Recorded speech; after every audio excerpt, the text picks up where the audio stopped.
India TV 9 news Maharashtra. Pune दक्षता विभाग व सोलापूर अन्न व औषध प्रशासनाच्या पथकाने अवैधरित्या गुटख्याची विक्री आणि साठा करणाऱ्या दुकानात व गोडाऊनवर धाड टाकून 4 चाकी वाहनासह 4,530,000 रुपयांचा गुटखा जप्त केला।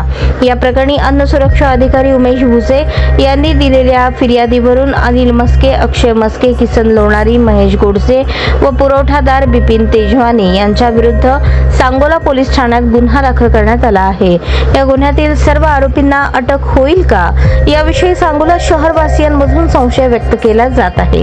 यापूर्वी बेकायदेशीर गुटखा विक्रीच्या गुन्ह्यात मुख्य आरोपीस अटक झाली नव्हती, त्यास न्यायालयात अटकपूर्व जामीन मिळाला होता।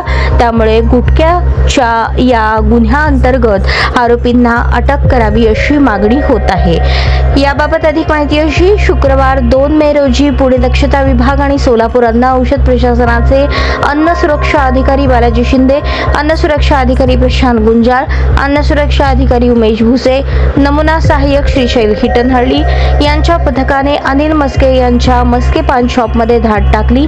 यावेळी त्यांना प्रतिबंधित अन्न पदार्थाचा गुटखा साठा आढळून आला। यावेळी अन्न व औषध प्रशासनाच्या पथकाने मस्के यांचे पान शॉप गोडाऊनवर कारवाई करून दुकान व गोडाऊन सील केले। कारवाईत 4,530,000 रुपयांचा गुटखा, 5 लाख रुपये किमतीची MH12DY 9391 क्रमांकाची 4 चाकी गाडी असा 9,530,000 रुपयांचा मुद्देमाल जप्त करण्यात आला।